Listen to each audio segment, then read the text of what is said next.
Boa noite, amados irmãos. Boa noite. Que a paz de Jesus permaneça entre nós. Hoje nós vamos usar como base esse livro, que tem um tema lá, Vence Jesus. É o livro Escultores de Almas, e vamos pegar um trecho também do livro do Evangelho segundo o Espiritismo. Mas antes, nós vamos elevar o nosso pensamento até o nosso Pai, para agradecer por esse dia, agradecer pela nossa família, nossos amigos, agradecer por todos os desafios que nós enfrentamos e também pelos obstáculos que aparecem em nosso caminho para que a gente possa crescer um pouco mais.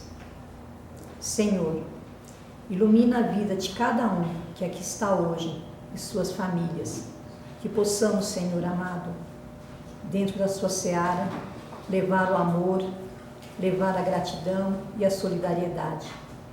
E unidos nessa fé, com muito amor no coração, fazer essa prece que o Senhor nos ensinou. Pai nosso que estais nos céus, santificado seja o vosso nome. Venha a nós o vosso reino. Seja feita a vossa vontade, assim na terra como nos céus. O pão nosso de cada dia dai-nos hoje. Perdoai as nossas ofensas, assim como nós perdoamos a quem nos tem ofendido. E não nos deixeis cair em tentação, mas livrai-nos do mal, porque vosso é o reino, o poder e a glória para sempre. Então a gente vai falar um pouquinho o que é esse livro Escultores de Almas. É um livro fininho, quem tiver a oportunidade de depois ver o PDF na internet, tem várias passagens lá de espíritos diversos, e entre esses espíritos tem Meimei, Bezerra de Menezes, André Luiz. Hoje nós vamos falar de um tema que Emmanuel traz para nós.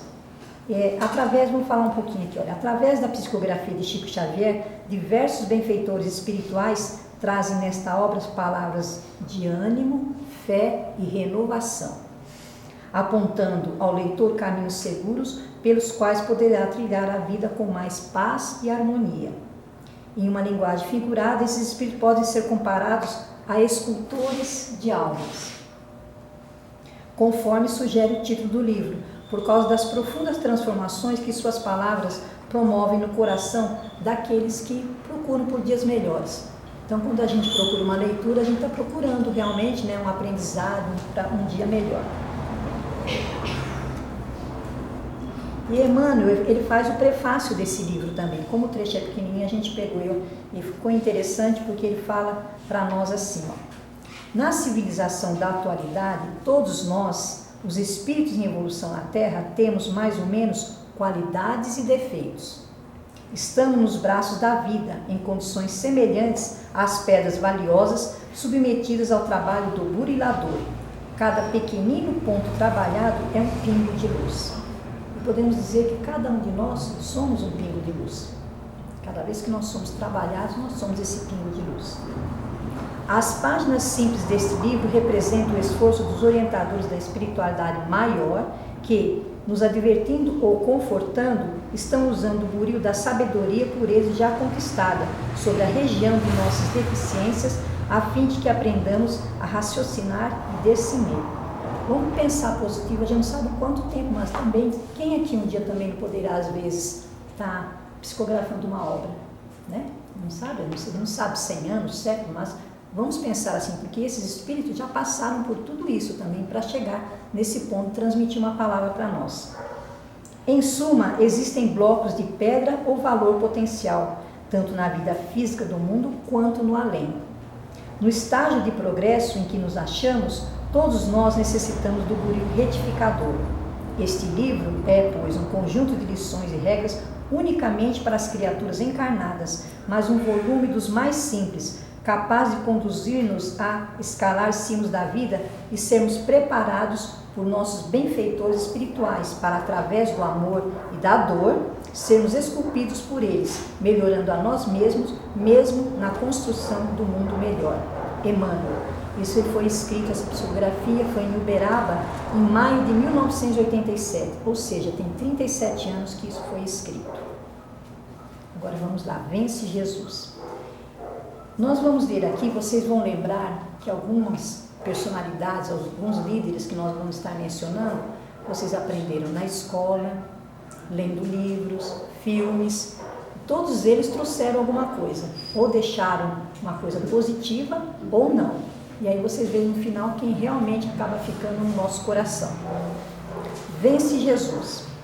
Neste fim, como foi em 1987, neste fim do segundo milênio da era cristã, assinalamos algumas das grandes figuras que passaram no cenário terrestre.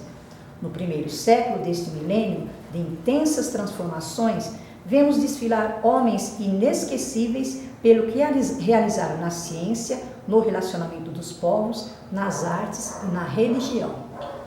Pedro, o eremita, conclama os nobres em 1098 a iniciarem a Guerra das Cruzadas pela posse do Santo Sepulcro. Godofredo de Bouillon, um dos Bulhões, demonstra ímpetos de conquista. Ele foi um conquistador, fundador do Reino Latino, de Jerusalém. E uma vez ele falou, quando queriam coroá-lo, ele disse: eu não posso ser coroado de ouro, onde o nosso Senhor foi coroado de espinho. Mas também tem passagem dele que ele cortou o pescoço de um camelo, quando pediram para ele repetir a cena, ele repetiu. Isso hoje para nós não seria muito bom, Você pegar um animal, mas ele era, de certa forma, venerado. Saladino comanda. Ricardo, rei dos ingleses, se transforma em destaque para os tempos vindouros. O rei Luís XVI, da França, morre em combate. Francisco de Assis ilumina o cristianismo com a luz da humildade que se lhe irradia da personalidade inolvidável. A Idade Média envolve as comunidades feudais em extenso nevoeiro. Surge a Renascença. Dante brilha. Michelangelo cria prodígios. Gutenberg organiza os primórdios da imprensa. Lutero promove a reforma do mundo cristão. Camões é o herói de uma epopeia de bravos. Colombo descobre as terras americanas. Guerras numerosas se sucedem umas às outras. A Revolução Francesa é uma tempestade de sangue no mundo civil. Napoleão espalha luz e sombra com a ponta da espada. Vou repetir. Napoleão espalha luz e sombra com a ponta da espada. Bismarck aparece e domina. Kardec restaura os ensinamentos de Jesus. Pasteur, sob a inspiração do plano espiritual, traz a vacina e os princípios da imunização, iniciando a extinção das pestes que trucidavam milhões. A diplomacia da Europa não consegue evitar as calamidades da guerra que, por 2 vezes, ensanguentou nações.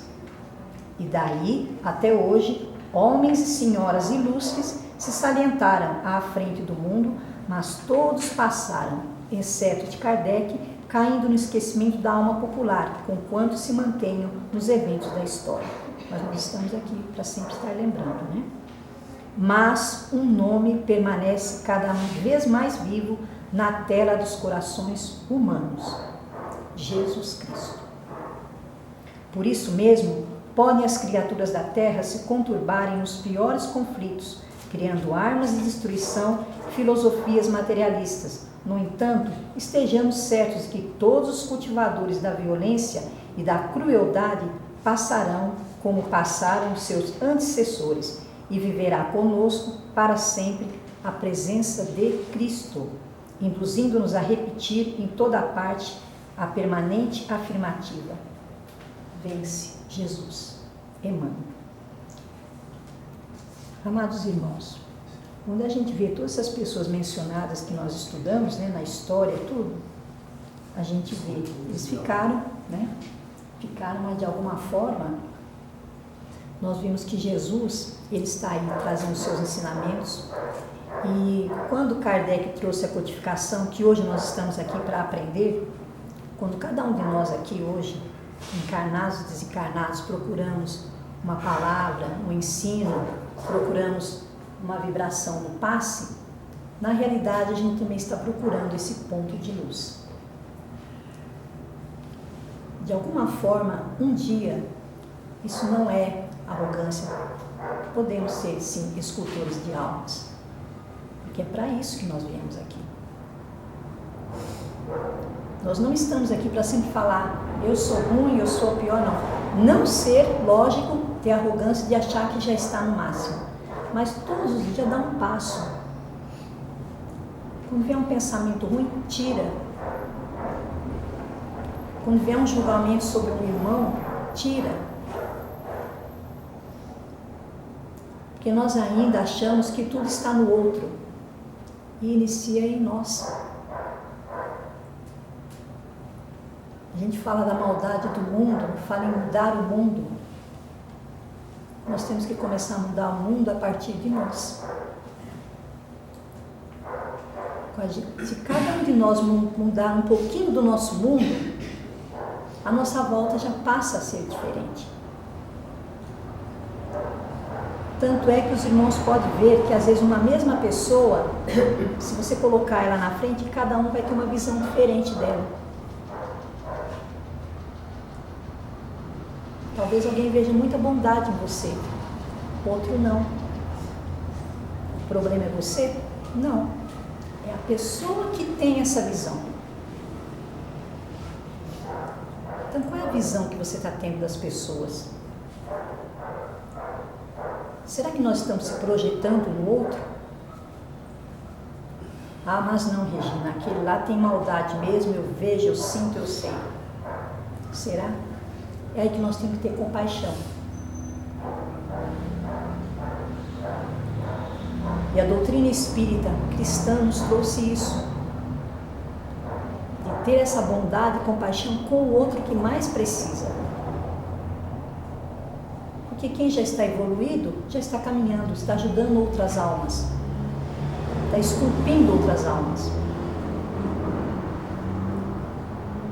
Assim nós que estamos aqui à frente, vocês sentados aí, cada um de nós podemos fazer.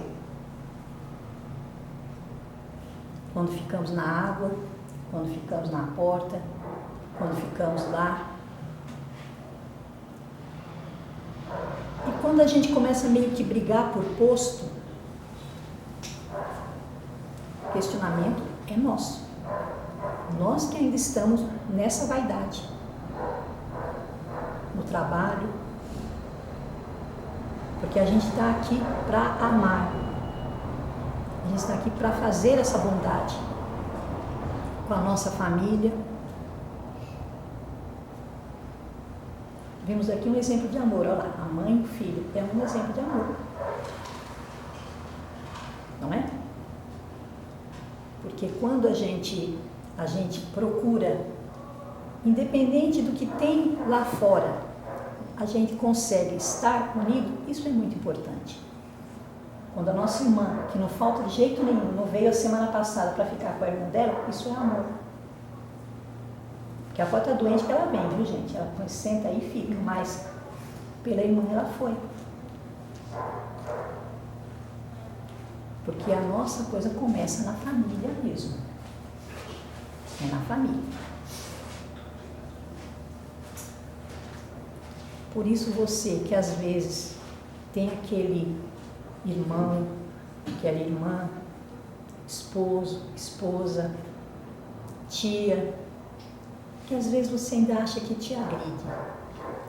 Comece a ver com compaixão. Comece a olhar com um olhar de amor. Ah, mas é difícil, Regina. Não, não é. Você já tem conhecimento. Cada vez que vocês colocam o pé aqui dentro, vocês levam um pouquinho. Não das nossas palavras, quando toma um passe, quando abre um livro, quando vê uma mensagem na internet. E em tudo nós temos a presença de Jesus. E a gente achou um trecho aqui também muito, muito bacana, porque quando Jesus fala, né, que chamavam ele de rei, títulos, né? Às vezes a gente fala que os títulos não são nada, então é interessante como ele se coloca quando as pessoas dão um nome para ele. Então, lá no capítulo 2 do Evangelho segundo o Espiritismo, inclusive nós temos um livro aqui, quem tiver interesse, viu gente, procura aí a irmã ou a Laninha, ou para estar adquirindo, estudando, que é muito importante. Então, lá no capítulo 2, onde é meu reino não é deste mundo, tem o item 4, a realeza de Jesus. Nesse pequeno trecho vem 3 perguntas, 3 questionamentos. Porque, como já disse algumas vezes aqui, a nossa vida ela não é movida pelas respostas, ela é movida pelas perguntas. Porque quando a gente pergunta, a resposta vai ser de cada um.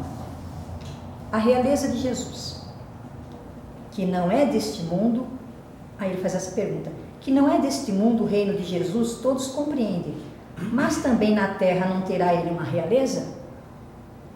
Nem sempre o título de rei implica o exercício do poder temporal.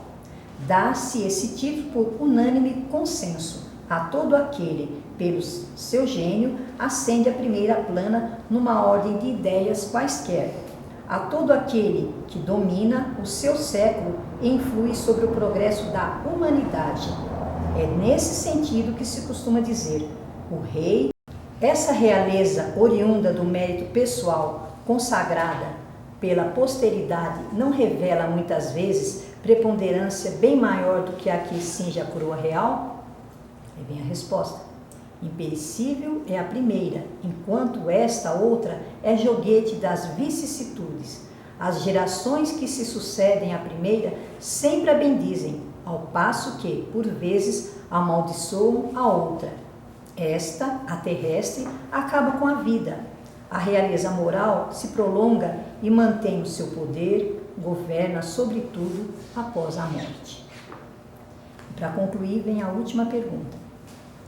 Sob esse aspecto, não é Jesus mais poderoso rei do que os potentados da terra?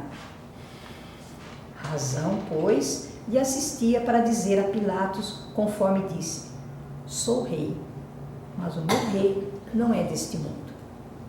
Lindo isso, né? Sou rei, mas não é deste mundo. Cada um de nós, irmãos, sem pretensão nenhuma, podemos ser rei na bondade dentro do nosso lar, com os nossos amigos. Cada um de nós podemos ser reis de nós mesmos. Quando a gente começa a compreender que o passado ficou lá no passado. Por isso, muitas vezes a gente procura, né? Procura uma igreja, um templo, uma sinagoga, uma casa espírita e fala, nossa, mas eu sei que eu já fiz tanta coisa, será que agora dá para mudar? Dá. Você consegue. E essa mudança está aí dentro de você. Quando eu olho para cada um de vocês, a gente sente a bondade no olhar. Mas sabe que tem dor.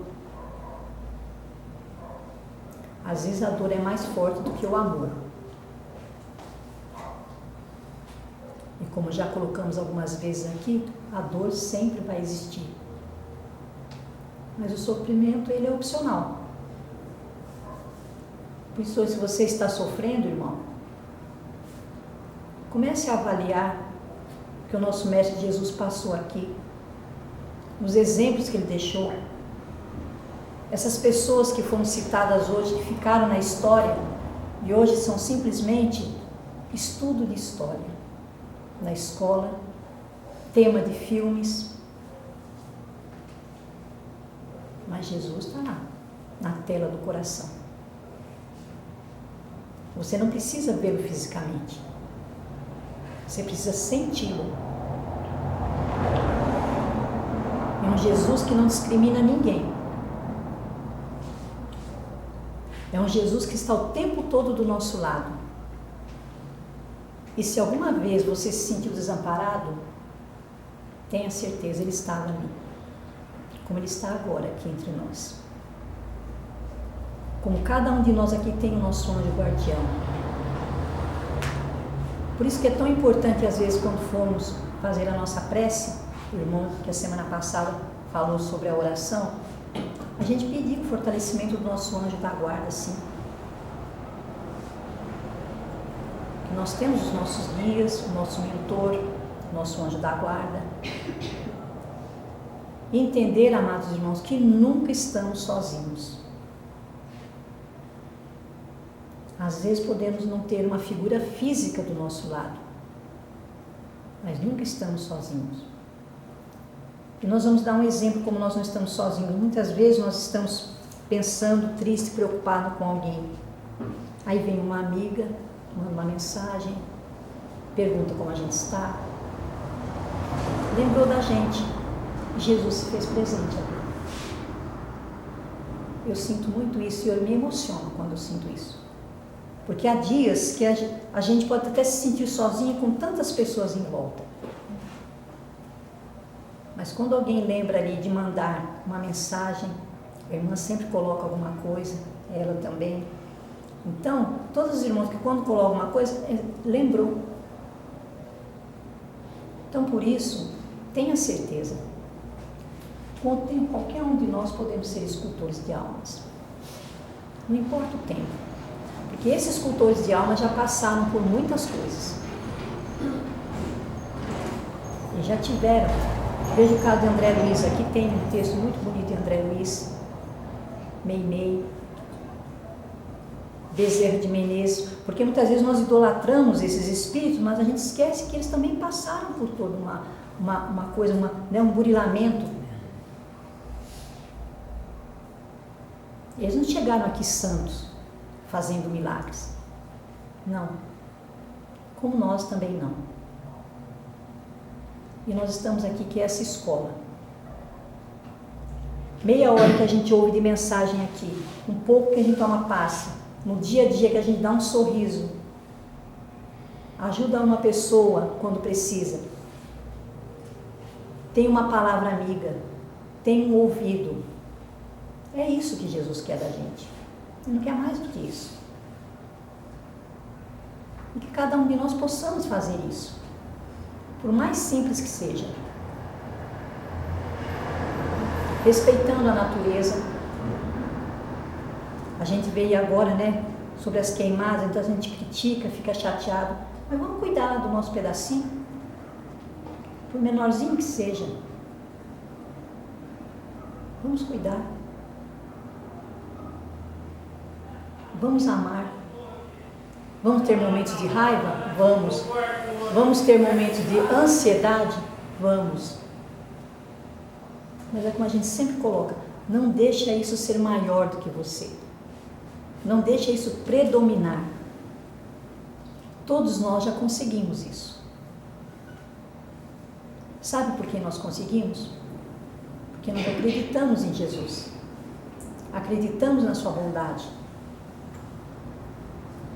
Porque mesmo que a gente não pegue esse livro para ler ele todo, mas vá lá na internet, leia uma frase e aquilo faça sentido no seu coração, você já está exercendo a bondade. E quando vier um pensamento de maldade sobre alguém, elimina isso. Porque quando a gente está indo para o caminho da bondade, nós somos tentados, sim. É uma luta do bem e do mal. E a decisão é sua, a decisão é minha, a decisão é nossa. Qual parte vai dominar? Os pensamentos ruins ou os pensamentos bons? As atitudes egoístas ou as atitudes de amor? E não nos criticarmos, culparmos tanto, não. Porque outra coisa que às vezes nos impede de prosseguir é aquela culpa interna que ninguém sabe. E aí você às vezes se sente culpado porque fez aquilo. Passou. Jesus já nos perdoa, Ele só quer que a gente seja bom, continue. Jesus fala isso o tempo todo nos capítulos do Evangelho. Continue, prossiga. Porque não é simplesmente, Jesus me perdoa. A gente faz essa oração do Pai Nosso, que é muito importante. Mas não basta pedir perdão e permanecer. todo dia pedir perdão e permanecer. O nosso Pai vai continuar nos perdoando. Mas, como a doutrina nos explica, tudo na vida é causa e efeito. Se eu te faço uma bondade, talvez você não consiga devolver para mim. Mas alguém lá vai devolver. E vice-versa. Então vamos sair com essa paz hoje no coração. Vence Jesus. Vamos acreditar que em todos nós temos o nosso pontinho de luz, sim. Graças a Deus.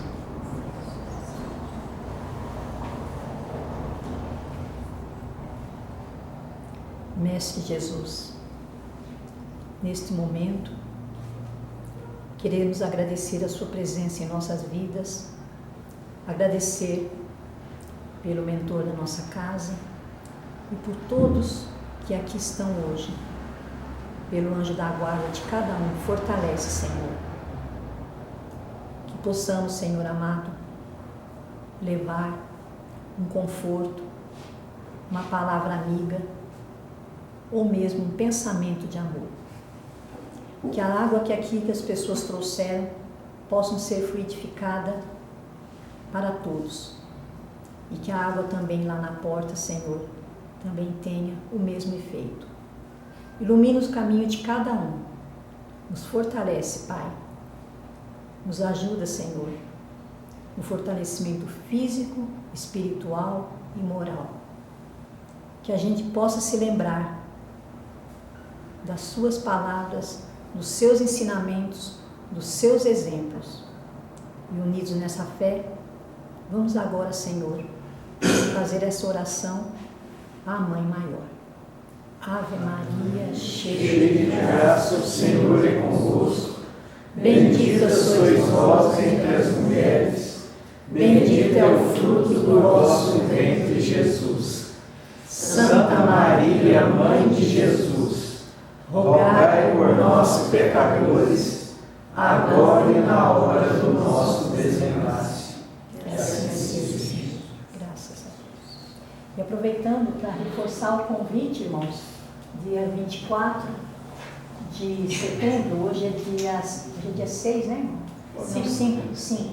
Então, daqui 19 dias, dá uma terça-feira, nós vamos ter o comentário do livro. Estão todos convidados, mesmo quem não leu o livro, pode vir, depois nós vamos ter uma confraternização, a gente vai poder estar conversando. Outra coisa, nós temos também um atendimento fraterno, como ainda nós estamos num número menor, a gente pede que marque, e quando a pessoa não for vir, que ela também nos avise, porque aí vem o irmão, se prepara, né, irmã? E aí quando a pessoa não vem, a gente consegue encaixar outra pessoa, tá? Então, sejam todos bem-vindos, na graça de Jesus.